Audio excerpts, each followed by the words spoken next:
چې صدیق اکبر بخبل فرمایي ما به خوبونه لیدل، نو یو پیر مې خوب ولیدو چې په هغه خوب کې د اسمان نه یو نور نازل شو، یو عظیم الشان نور نازل شو او په دې خانه کعبه باندې دا نور رالو او دا د مکې هر کور ته لاړو او بیا دا ټول کورونه نور واپس راغون شو او زما کور ته رالو او ما دروازې بندې کړې. سهار پاسېدم ډېر مطلب لکه څو عجیبه خوب دی.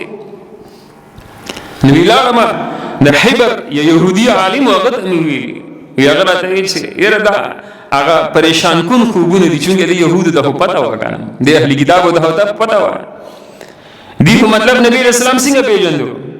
کما یعرفون ابناءهم، څنګه چې سړی خپل بچی پیژني داسې دې محمد رسول الله پیژندو. د دې اهل کتابو دومره تجربه وه، دې سره مخکینی کتابونه ذلك مثلهم في التوراة ومثلهم في الانجيل.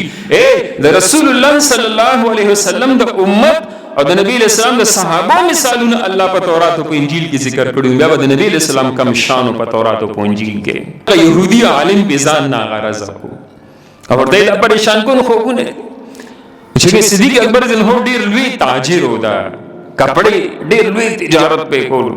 په مکه کې د مقابله انسان نو او په شام کې د مقابله سوداګر داسې څوک نه. نو زه بوهره راهب ورته وای ما هغه ته ویلي شام ته تلم په لاره کې ما هغه ته ویلي چې ما داسې یو خوب لیدلی و. نو هغه راته وایي چې ستاسو نوم دی؟ نو ما ورته وایي چې ابوبکر.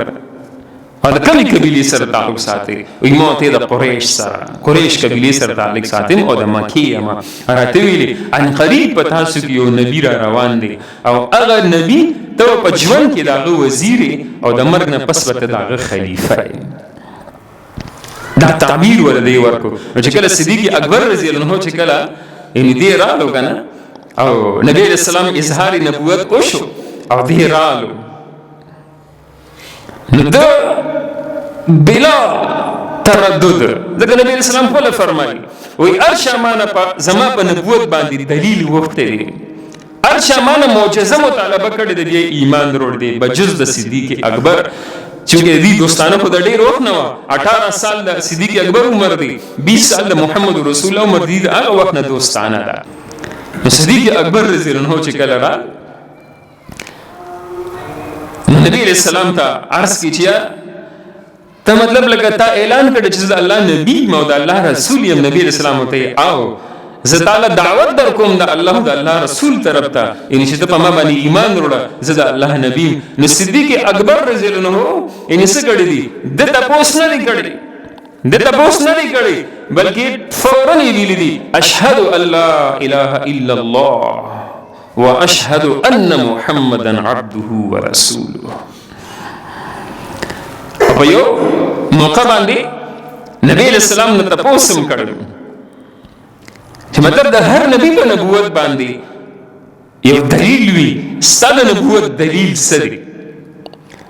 نبی علیہ السلام ورته فرمایل زما د نبوت دلیل ستا هغه خوب دی چې هغه حبر عالم درته ویلي چې دا خو پریشان کن خوب دی، او بوهیره راهب درته ویلي چې ته به د هغه پیغمبر په ژوند کې د هغه وزیر او د هغه د مرګ نه پس به د هغه خلیفه زما خو یا رسول الله تاسو له چا دا خبر درکړی دی؟ مال جبرئیل امین دا خبر راوړی. نو دا اول نه به داسې خسته خوبونه لیدل